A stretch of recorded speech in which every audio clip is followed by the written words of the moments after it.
Good morning. Good morning. Okay, it's sad. a little dark here today. You'll survive. Trust me, you will survive. It's a little dark in here today. The power unexpectedly went out, so it wasn't one of those planned outages. It's just something went wrong.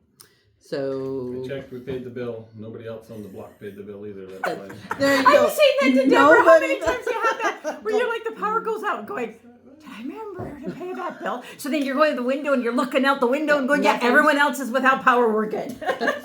We're safe. We're safe. It's not me. So it wasn't us. Because you're on auto pay with everything. Yes. So many locations, you're like. Is that one of Well, them? and that's just it. Or Yeah. you're so used to, because like there's been times where because on the computer, like so you pay Yeah. the bills and then you're the confirm and the cancel is right beside each other. And when you're on autopilot, there's been times where you see the C and then you hit that word and then realize you hit cancel instead of confirmed. And then you're going, oops. Yeah. Mm-hmm. Yeah. Well, that is No, I not paid the- it. that But is no, not you pushed the case wrong button. today. So, and it's a good thing we weren't showing you anything intricate or anything because that might have been a bit of a challenge today. We have a guest with us today. Just in case you haven't heard his voice in the abyss yet. Yeah, bits. You don't have an abyss, isn't that what's his name? The green guy, the Grinch. Oh, okay. The green The guy. abyss. The abyss. He talked. Let's do a maybe. little skit part in the abyss. Maybe, I don't know. Anyway, I don't remember that. I have no idea. I And there's so remember he many solved different world hunger versions and told no one, anyways. so- pardon. I remember he solved world hunger and told no one. That's right. Okay. Just a couple of announcements today. Demo sale.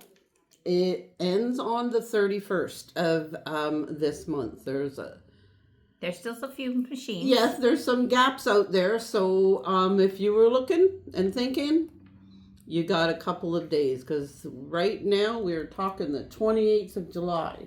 Is it the 28th? It is the 28th of July. No, Because it's technically tomorrow's the the 20. 9th. That's right. Yeah, that's the 29th. We're Oh, so confused this we week. couldn't Anyway. film on the date on the Wednesday because somebody's leaving me. I feel I'm not leaving. Like, that implies a much closer relationship than we have. But I just going to see my family in Ottawa. And the Icon 3, FAF icon. I'm sorry? FAF The icon. FAF FAF Icon icon. 3. We all talk about it like we know what's going That's on. right. I'm sorry. Yes, I do apologize for Not that. everybody there sits and lives and breathes sewing machines. all That's day right. long. and They're why going- not? They're embroidery machines, of What course. are they talking about? Yeah, okay, so yes, you're absolutely like the FAF Icon 3. Technically, it's the FAF Creative Icon 3. So Yes. creative is what means embroidery in the FAF line. Just There like we go. designer means embroidery in the Husqvarna line. Okay, You asked. I know.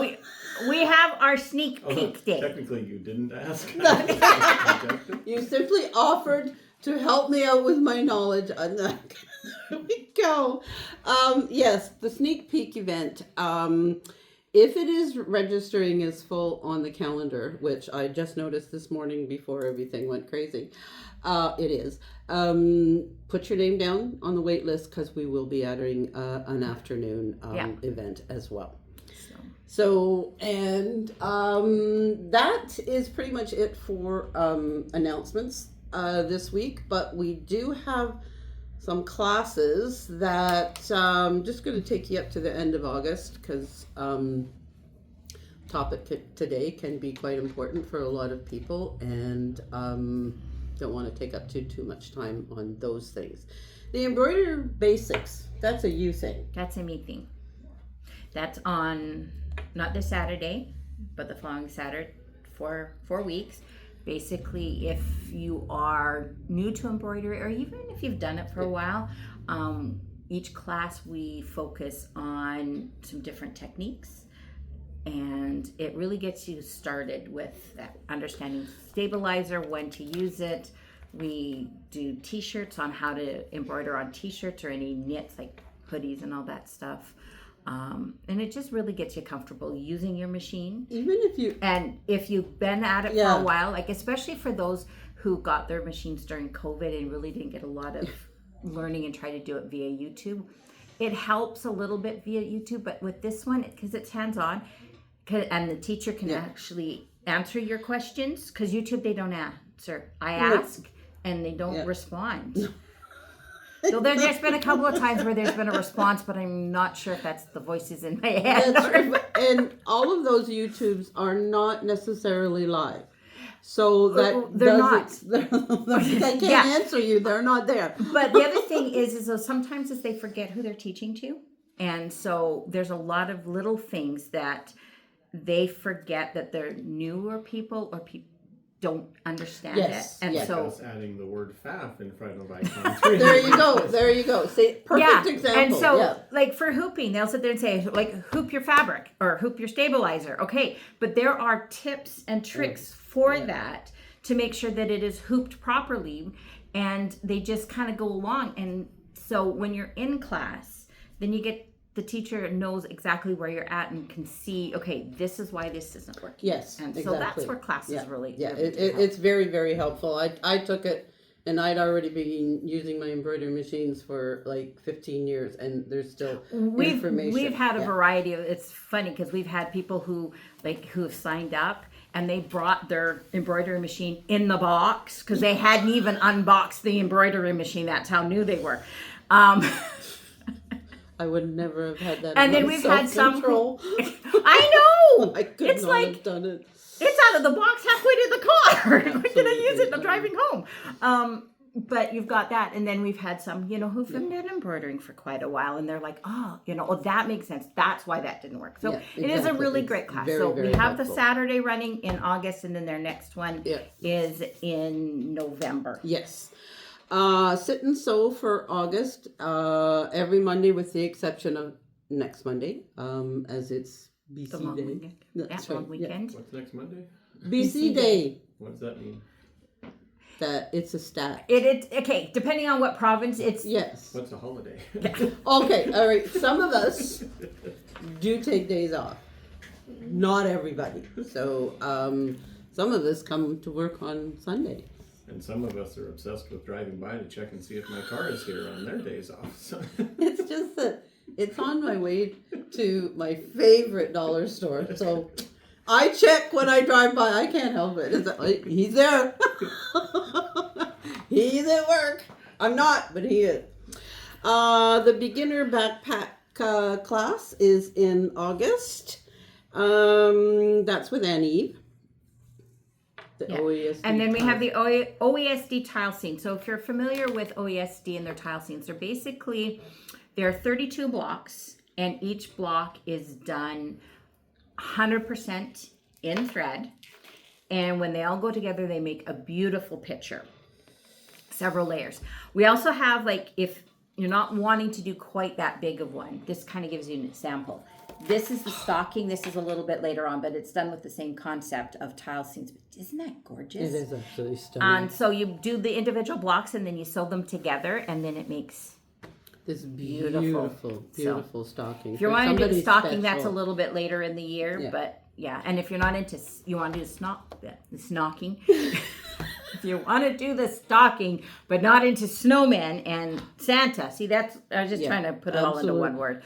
They do have a poinsettia one. Yes, yes, That and one's it's pretty too. It's lovely, and there's isn't there another one for the stocking? The Santa, the poinsettia. Isn't there like a In that just pack, a- there's only the two. Oh, okay, all right, okay. And then the sewing machine cover class is August the 28th, and the backpack is August the 21st. These are classes that are perfect for somebody who's just starting out, bought a new machine, and has already, taken their learn to use sewing machine class. This is a way to expand upon that knowledge and start to give you some insights in how to make a craft project, or and then of course our beginner quilt classes will be coming up in the fall. So to expand your knowledge. So, yeah. Yes. Yay. On to our guest today. So we got Tom. All right. So we're going to turn this a little Just bit. in case you didn't guess. It's Tom. There you go. Hello, everybody. Welcome to our dark life. We didn't walk into it being dark. No. Everything was on. We got all the computers powered up, and just as we sat down to start going, whoomp. And it was done. And we're like, okie dokie. That's it.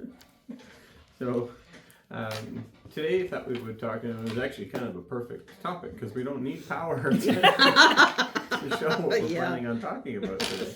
Today we're going to be talking about things stuck down in your needle plate, like threads and fabrics.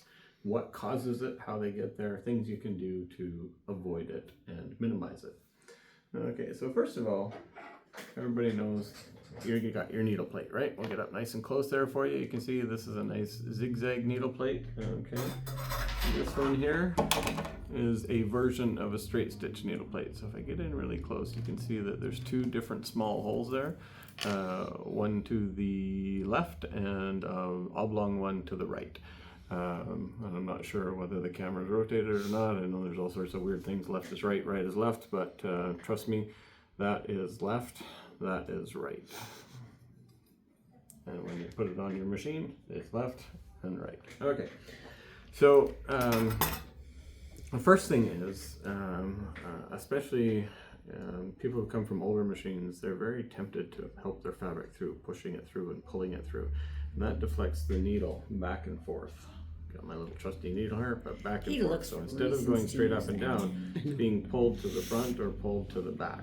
Okay, and when that happens, it puts gouges into where our needle is supposed to be going through. If we got out really, really close, you'd see that that's nice and smooth in there, and it has to be smooth. Damage in there, little burrs will catch your threads, break your threads, but they'll also pinch and hold onto your threads and keep pulling multiples down there. Okay, and then not letting it feed and breaking your needles, then breaking your threads. All sorts of horrendous problems ensue. Okay, so that's your needle plate level.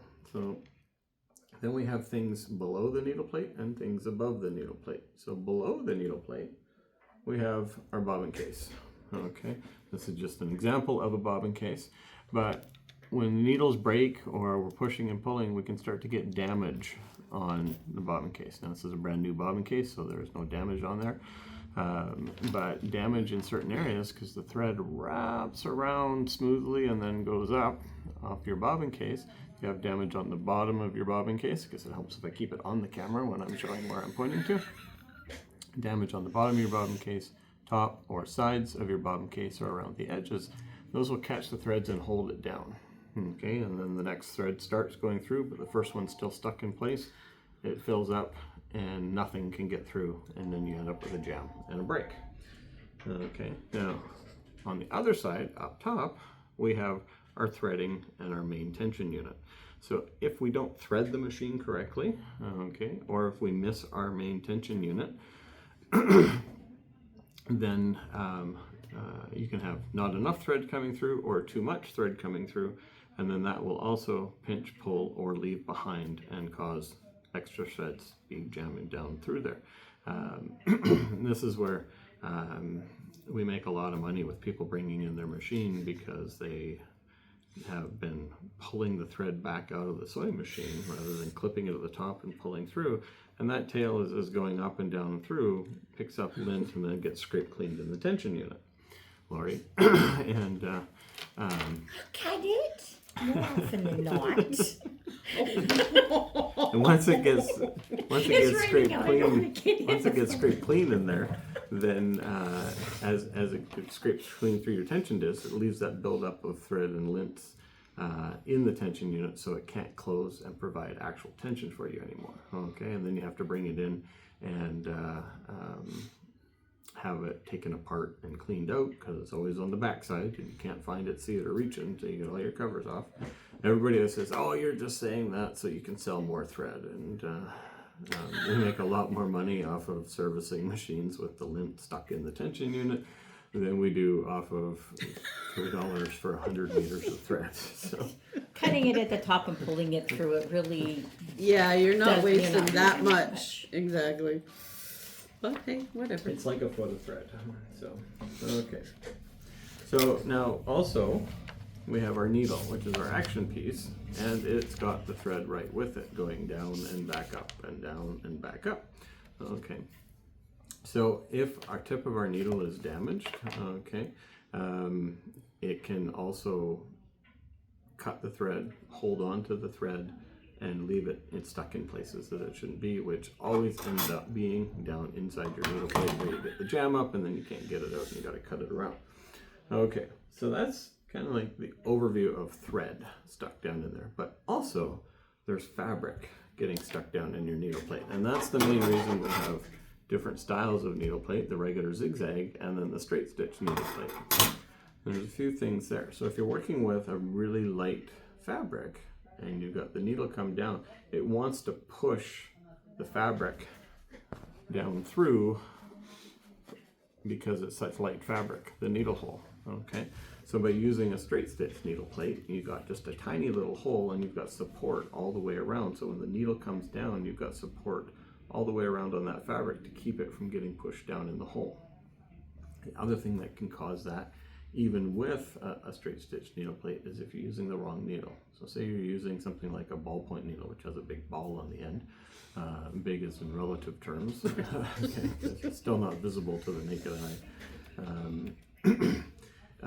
It won't, and you're using a different type of fabric than what it's designed for, it won't work its way through the fabric, it just grabs and pushes the fabric. And that pushes it down rather than weaving through and wiggling through and leaving the fabric on the top. Okay. So you want to make sure you're using the right needle for it.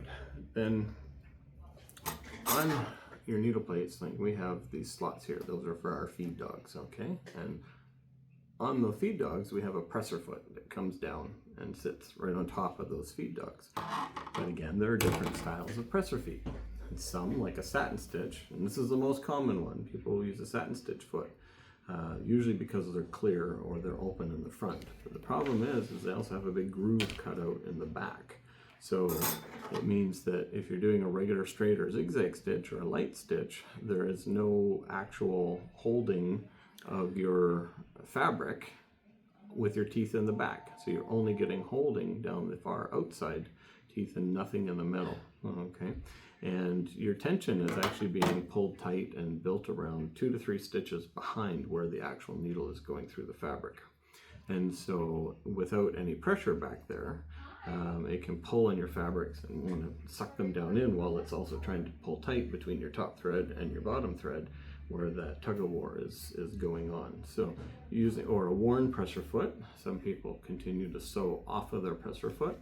And you see big grooves cut out in the bottom of their feet, okay, and then when you get some thread in there it holds it up and then you don't get proper pressure and things holding and feeding, and so that can also allow threads to go where they shouldn't go, fabric to go where it shouldn't go, sewing sideways, getting sucked down in. So the moral of the story is do everything right and your machine won't suck your fabric and threads into it. Your machine won't suck. Never make a mistake. Yeah, okay. We always make mistakes. Yes, Are they recoverable mistakes? There you go. There you go. These are, I mean, most of us here have years and years, in some cases decades, behind them of sewing. Well, but they keep adding new things for us That's all the time, thing, right? yes. Like, I mean, it used to be really simple. Your machine did a straight stitch or did a straight Yeah. stitch and zigzag, and that was about all it did, Yeah. unless you maybe had a more advanced one and put a cam in to do something, and you were Exactly. physically making adjustments for it. Now they're sewing sideways and diagonal, and they have auto presser That's feet right. up and down, and auto presser foot pressure, and thread cutters grabbing underneath and grabbing thread and pulling, and top thread cutters versus bottom thread cutters or complete thread cutters, and then we have laser guides guiding us in some There's direction, so much. and projectors, Yeah. and cameras taking a picture and telling us where to put things, and I mean, so it's honestly overwhelming Yeah. if you're trying to figure out and keep up with everything that the machines can do. You want to make sure you've got a good foundation, and starting with the basics of the Yeah. mechanical side allows the more advanced side to work a lot Yes. smoother. But, like nowadays, like the new machine that I bought last year, has a manual this thick. Then it has a workbook. It's like So, like back at the very first sewing machine I ever purchased myself, I was 18 years old. I had the regular foot, a buttonhole foot, and a zipper foot. That was what it came with, and it was I bought a brand new. It was a Kenmore. It was a beautiful machine. I used it for years and years and years. On the service side, basic mechanical machine has a service manual that's 16 to 20 pages long, depending on how wordy they get and what font they use size for the writing. Our biggest service manuals for a high end are up to 500 pages now. See, that just shows you how much these machines have changed, how much is in there, the things you can do with them. Like, I mean, it just boggles my mind sometimes when you look at this and you go, holy moly, you see these machines working. And I have really good machines. But to look at some of these new ones, it's just like, wow, that's amazing. Like, it really is fabulous. So all of these things come into play as you start moving up the line, and the longer you sew, the more you move up the line, basically, because you just see what these machines can do, and you just, I want to try that. I want to try that. Oh, yes, I want that. And things that were very much in their own wheelhouse 20, 30 years ago, like 20, 30 years ago, well, 30, 40 years ago, I guess I'm aging myself a little bit better here. You had people who did garment sewing. Yes. You had people who did machine embroidery. Yes. You had people who quilt. Yeah. And the three never mixed and matched. Crafters were somewhere a little bit in this one, yes. a little bit in that one, but they were mixed and matched. Now It's across the board. it's across the board. Absolutely. Right? You might be embroidering something on a quilt and then hemming a pair of pants. Absolutely. And or designing a dress for the charity gala that you're going to. Or you're embroidering on fabric that you're going to quilt, then turn into a jacket. So yes, because that's next on my list. I can't keep up with the idea. Like, the ideas come so quickly. There's no way I can. I was gonna say shop fast enough, but that's easy enough to do. Yeah. To work, like complete the work. Complete the project. Yes, absolutely. Do the I whole can process. definitely shop because, well, I got lots of fabric at home. I could sew for the next 20 years, and chances are I'm not gonna. I'd have to buy new thread and needles. I don't have to get Well, any. I set a goal of losing 10 fabric pounds this year. So far, I've only got 18 to go. See, there you go. That's what happens. I augment the supply as time goes on because, well, look. Things that keep coming out. I seen a thing today. It was kind of cute. It says, like, when you buy fruits and vegetables and you put them away, within a few days they rot and you have to throw them out. Fabric doesn't do that. Does not do that. It So does it not is, do yes. that. So you can buy it and it will Yes. last. Absolutely. It is one of those things. So, anyway, we got off on a little bit of a tangent there, but that's okay. We do that, right? Just a bit. I just wanted to creative people do that. clear the thing. I do cut the fabric or the thread at the top and pull it through now. Because I didn't know. Emphasis on the word now. Well, because when I first started, it wasn't And through the bobbin as well. You pull it out properly. Yes. Oh, yes. Okay. And I pull it out because when I'm doing embroidery, if I pull. I hear Tom every time I go to pull the. Exactly. That's what it is. Because when I go to do it, and you hear his voice going, and so I hear voices, and it's Tom going, "Don't do that." Because you don't want to bring the machine in, and he goes, "Did you do that?" Because you can't lie. Well, before, when I had my 15,000 here, I used it for some of the classes. It was a machine that people could borrow, and so anything that was wrong, it was in the class, and so it wasn't me. But I haven't done that in a long time, so I can't use that. Yeah, you can't use that. Okay. Macy. So what? Macy. Sorry. It's Macy and Belle that does it. That's it. Right. I have no one. It's the poltergeist at home then. Next, you're going to be blaming the dog. Yeah, I don't have I one of those would. either. Oh, Lori, yeah. Okay. the that's blind it. dog is sewing. The blind dog is sewing. Right. Okay, that's it. All right, we'll see you. We're good for this week, Cool. and you'll see her next week. Oh, Lord. Bye. Bye.